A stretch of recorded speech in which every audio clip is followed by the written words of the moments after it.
Right. So we're going to try to play this here that I made.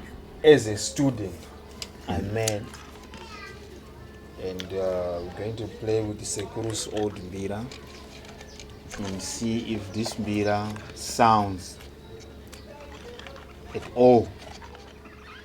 Okay.